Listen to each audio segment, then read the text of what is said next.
I'm making my way line by line through the 1,000 pages, and the one, of course, that catches my eye, the only one of any business of mine, is the military budget. Zelensky is in the White House right now, patted on the head. He's lucky he didn't get his hair sniffed. But then looking at that T-shirt he's always wearing, perhaps nobody would want to sniff him. But Joe Biden patted him on the head and led him in to the White House. I have no doubt that no good can come of it, because it's abundantly clear that the war will drag on throughout 2023 and maybe for a very long time after that. It's abundantly clear that we are now in a new hot war period in which, at first, by proxy, the failing Western societies fight the rising societies of the East based on the Eurasian heartland in a fight to the death.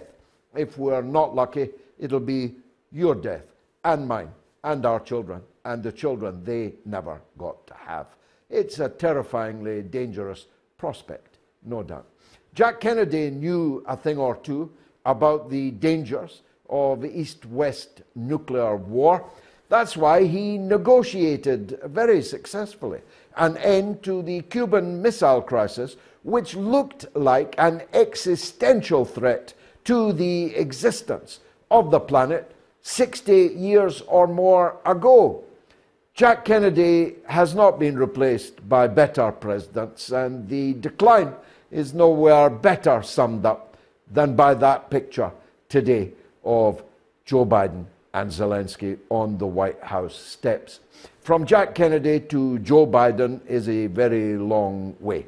And diplomacy is, of course, a thing of the past, about which we will teach, if we survive, our children and our grandchildren. A historical relic. So much so that the greatest practitioner of realpolitik alive on the planet, at 100 years, Henry Kissinger, has just been denounced by the Ukrainian government as a craven appeaser.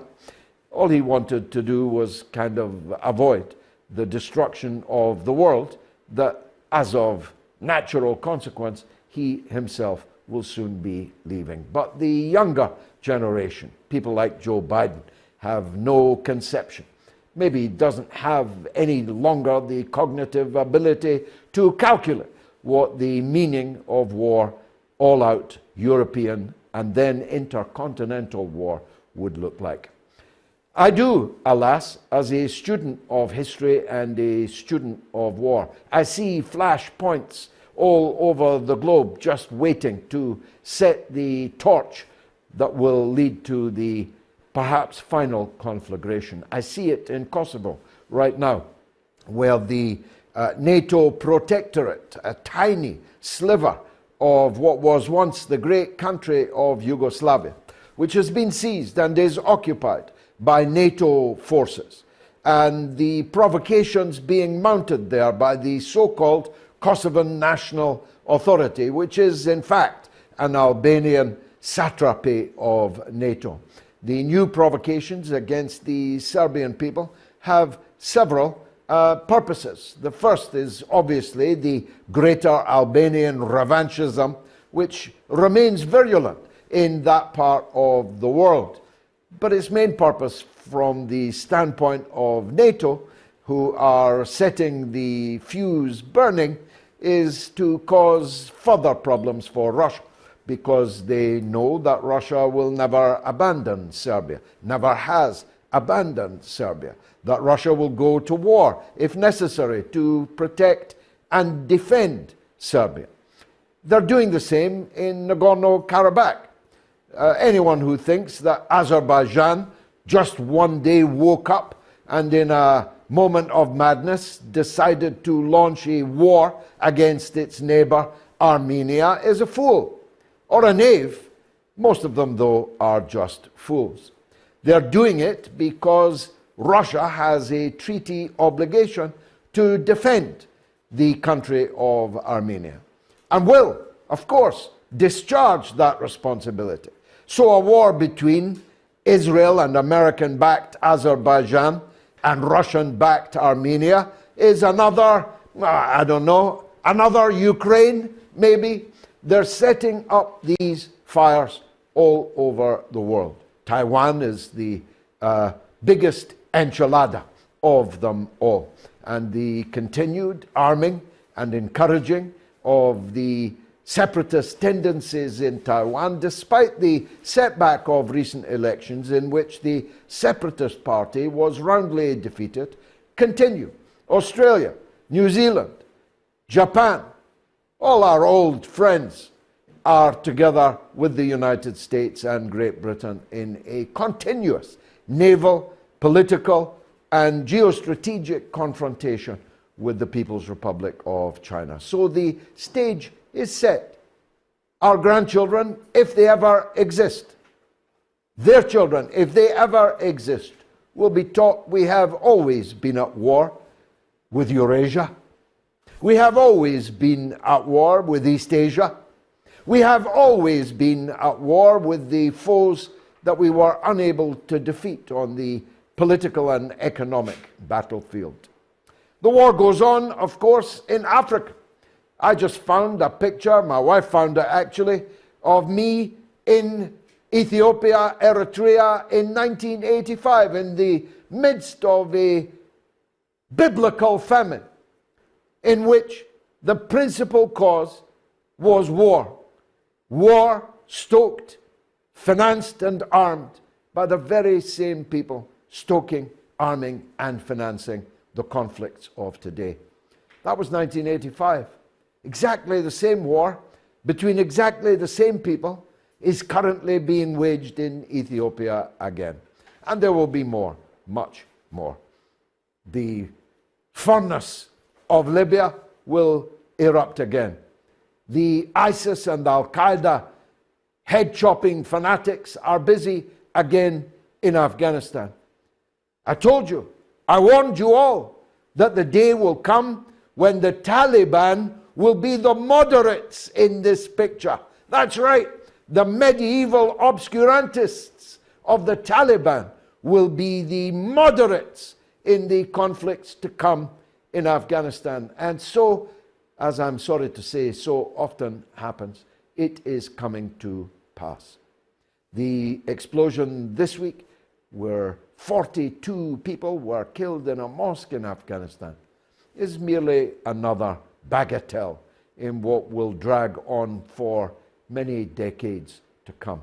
And the reason is that Afghanistan kicked out the US occupation army and has replaced its dependence on the US with dependence on China, and a little bit of friendship with Russia, and a little bit of friendship with Iran. Who would have thunk it?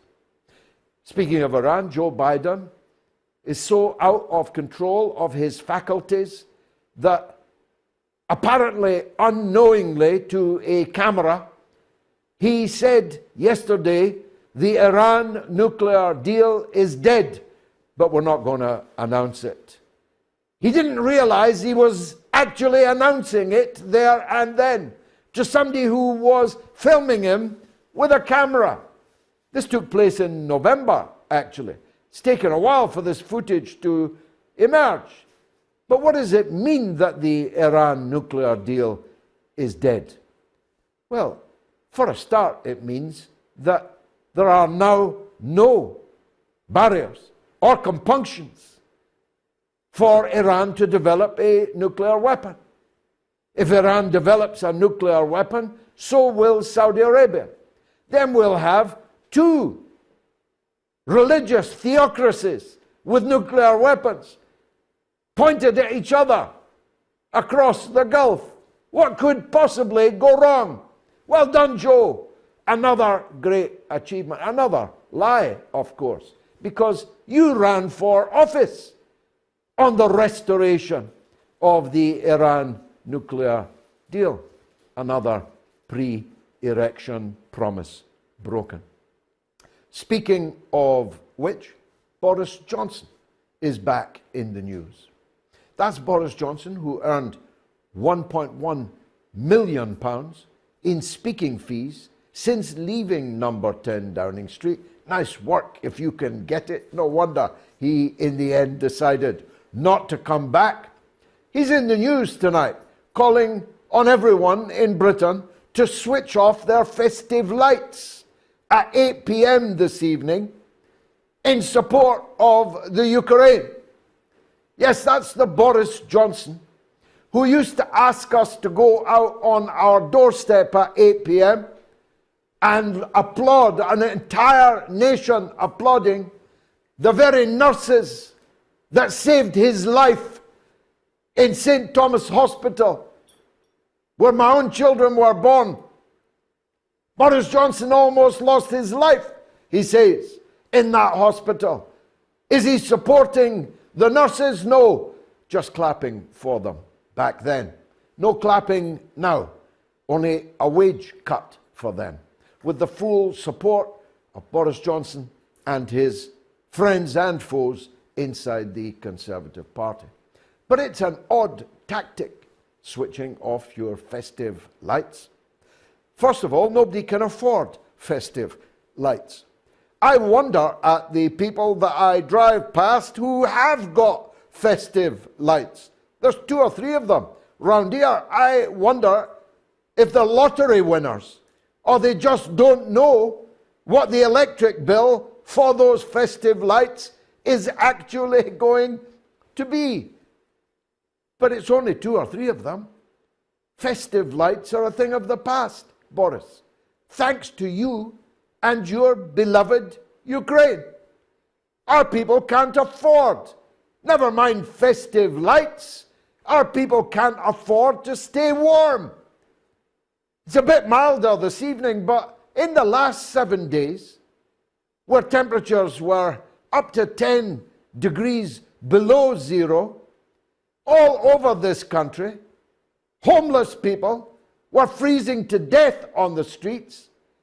Our old age pensioners were freezing in their houses with quilts, duvets wrapped around them in their living room, with bubble hats and cardigans by the dozen around them and on their feet.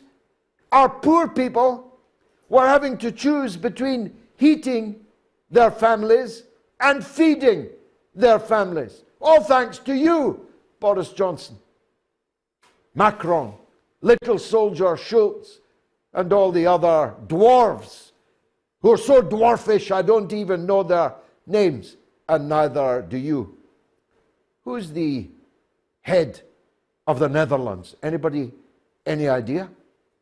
What I do know is that the Netherlands has the highest inflation rate in Europe right now. Why? Because the Netherlands decided they wanted to be Russia's biggest enemy in Europe right now.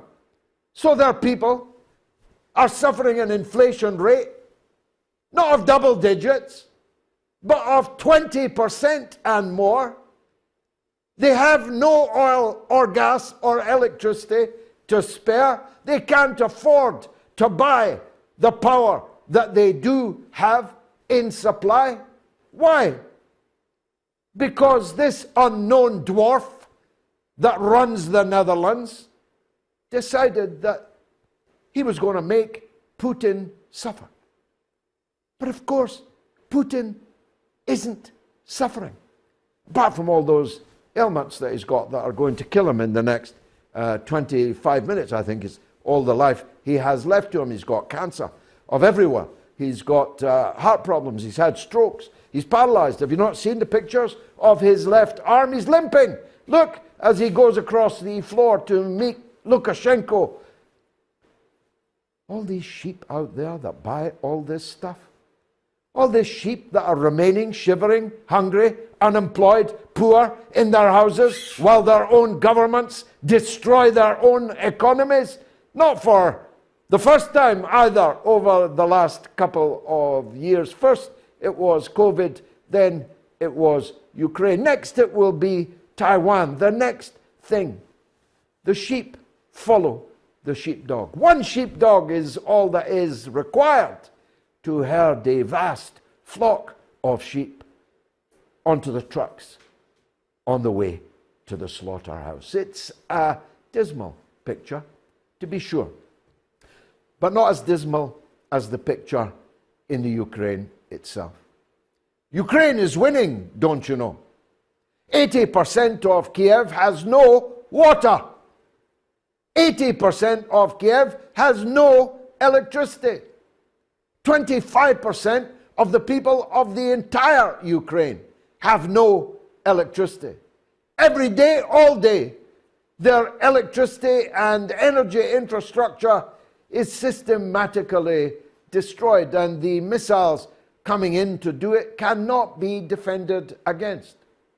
Ukraine has lost 25% of its territory, 22% of its population, not counting the millions of Ukrainians that have already left the country and will never return. You think Kosovans demanding the right to wipe your windscreen is the biggest problem you're going to have from NATO wars in Europe? You ain't seen nothing yet, because these millions of Ukrainians will be, like the Kosovans before them, the principal source of people trafficking, of illegal weapons, illegal drugs, and illegal people trafficking, most of it for the purposes of vice. Hey!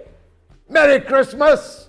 Fasten your seatbelts. It's going to be a bumpy night.